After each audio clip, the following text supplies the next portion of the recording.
فرمائے دیجیے گا میاں صاحب کے وکلا نے عدالت سے جو پہلی درخواست کی ہے وہ یہ کہ چیئرمین پی ٹی آئی کو حال ہی میں حفاظتی ضمانت دی گئی اور آسما ارباب عالمگیر کیس کو بھی کوٹ کیا گیا کہ جس میں ملزمان کی راداری ضمانت منظور کی گئی، مگر ملزم اور مفرور میں، ملزم اور مجرم میں فرق تو ہے۔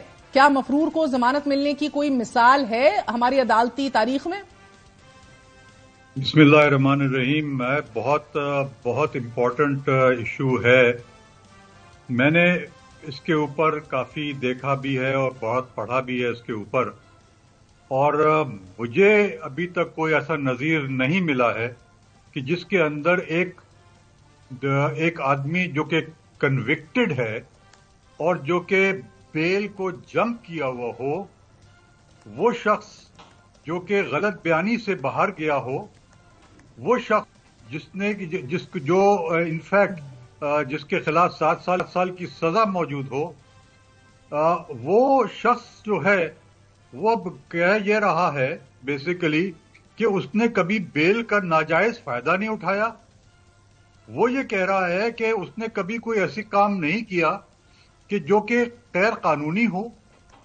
اگر یہ سب باتیں موجود ہیں تو پھر ہمیں تو بیسیکلی دیکھنا یہ ہے کہ ایک مفرور جو کہ ایبسکانڈر جس کو ہم کہتے ہیں، ایک آدمی جو کہ کنوکٹڈ ہے، وہ آدمی اس کو ایکویٹ کیسے کر سکتا ہے اس شخص کے ساتھ جو کہ کنوکٹڈ نہیں ہے، صرف ایکیوزڈ ہے؟ کیسے ایکویٹ کر سکتا ہے اس شخص کے ساتھ جس کے خلاف کیسز جو ہیں وہ بے حساب بنائے ہوئے ہوں؟ کیسے ایکویٹ کر سکتا ہے اپنے آپ کو یہ اس طرح سے کہ جس میں کہ فائدہ اپنا اٹھا رہا ہو؟ مجھے تو انفیکٹ بڑی حیرت ہے، اور میں بڑے برملا طور پر یہ کہوں گا کہ ہائی کورٹ نے جس طرح سے اس کو جس دن لگا اسی دن سن لیا، نیب کو بھی وہاں موجود پایا۔ ہر شخص یہ ہے کہ یہ کیا واٹ از ہیپننگ۔ میں تو دوسرے آن دی ادر ہینڈ میں وہ دیکھ رہا ہوں کہ جو کہ دوسرے ایک جو کہ ایکیوزڈ ہے اس کے ایک دو ہفتے کی ڈیٹس دی جاتی ہیں، یہاں پہ ایک دن کی ڈیٹ دی جا رہی ہے۔ اٹ از رادر سیڈ کہ ہمارا کانسٹیٹیوشن جو ہے وہ کس طرح سے وائلیٹ ہو رہا ہے۔ آرٹیکل 25 ایک چیز ہوتی ہے کہ جس میں ایکوالٹی ہوتی ہے، ایکوالٹی کہیں نظر نہیں آ رہی ہے۔ یہ تو ایسا لگتا ہے کہ بالکل پہلے سے طے کیا ہوا ہے، پورا پروگرام بنا ہوا ہے۔ جو بھی یہ کر رہا ہے اس نے پورا ایک پلاننگ کے ساتھ اس کو لے کے آ رہے ہیں کہ جس طریقے سے انور منصور صاحب اگر دیکھیے اب آج ہیئرنگ ہو گئی، اب انہوں نے آنا ہے ہفتے کو، عدالتیں بند ہوں گی، چیف جسٹس نہیں بیٹھتے، اسلام آباد ہائی کورٹ بھی بند رہے گی، تو اگر جمعے تک ان کی بیل ایکسپٹ نہیں ہوتی تو پہنچتے ہی ان کو جیل منتقل ہونا پڑے گا، کیونکہ عدالت تو پھر منڈے کو ریزیوم ہوگی انلیس کہ بیل ایکسپٹ ہو گئی فرائیڈے کو، which you seeing you fail to understand how بڑا گر ہو گئی۔ دیکھیے اگر بیل ہوتی ہے تو آئی ول بی ویری سیڈ کہ ہمارے یہاں جو جوڈیشل سسٹم ہے وہ بالکل فیل ہو چکا ہے۔ یہ تو خیر اپنی جگہ پر ہے، بٹ ان کیس وہ بیل نہیں ہوتی ہے تو he has to go to jail. تو نیچرلی اس کا بھی انہوں نے کوئی نہ کوئی انتظام کیا ہوگا کہ کوئی گھر کو جیل ڈکلیئر کر دیں گے۔ اور یہ بہت ساری دس از اے کمپلیٹ یہ اسٹیٹ کا جو ایک ایشو ہے، اسٹیٹ از ایکٹنگ لائک کیا کہوں، I don't want to use words, but ایسا نہیں ہے کہ یہ اسٹیٹ نے جس طریقے سے ان معاملات کو ٹیک اپ کیا ہوا ہے، سو ڈی سی اسلام آباد نے فیصلہ کرنا ہے نا سر، ایکٹ کر رہی ہے، it is said. So DC Islamabad آباد نے فیصلہ کرنا ہے کہ ان کو پنجاب ہاؤس کو جیل ڈکلیئر کرنا ہے یا سرینا یا میریٹ ہوٹل کو کرنا ہے؟ بالکل پنجاب گورنمنٹ نے کرنا ہے، یا پھر اگر اسلام آباد میں رکھنا ہے تو اسلام آباد آ رہے ہیں نا، تو ڈی سی اسلام آباد کا یہ فیصلہ ہوگا پھر سر؟ جی، پھر فیڈرل گورنمنٹ کا فیصلہ ہوگا۔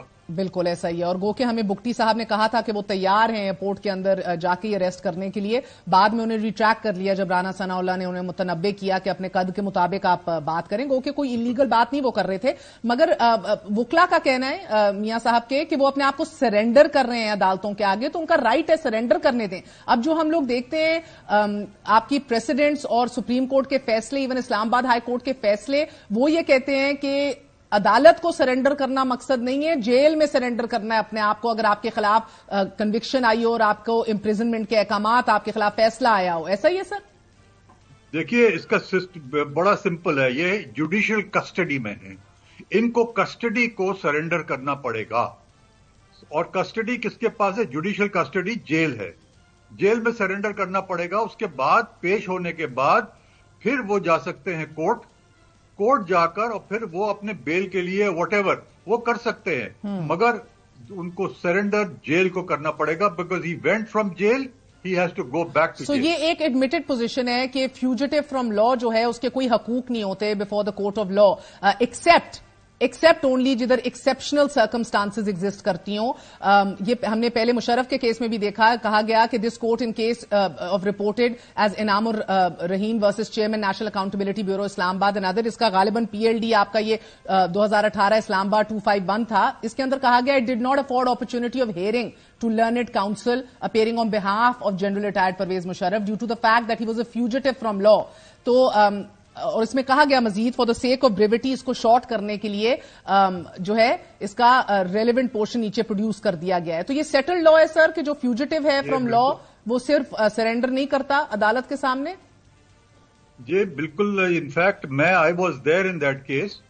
بالکل اس کے اندر یہی بلکہ گیلانی صاحب نے وہاں پر جیلانی صاحب نے یہ کہا بھی کہ how can he appear before the court when he is a fugitive from law. اور یہ فیوجیٹو فرام لا رہے ہیں کتنے 2 سال باہر رہے ہیں. مگر ایکسپٹ انڈر ایکسپشنل سرکمسٹانسز کا ہے تو یہ غیر معمولی صورتحال نہیں ہے. ایکسپشنل سرکمسٹانسز بیمار بھی ہیں. ایکسپشنل وہ ہوتی ہے کہ اگر کہیں پر وہ جا کر ان کو ایسی انجری ہو جاتی کہ وہ اٹھ ہی نہیں سکتے تھے. اگر کہیں اور جا کے اریسٹ ہو جاتے تو وہ پھر نہیں آ سکتے تھے. اگر کسی ایسی جگہ پہ پھنس جائیں جہاں سے کہ وہ نکل نہیں سکتے تھے تو پھر وہ ایکسیپشنل سرکمسٹانسز ہیں.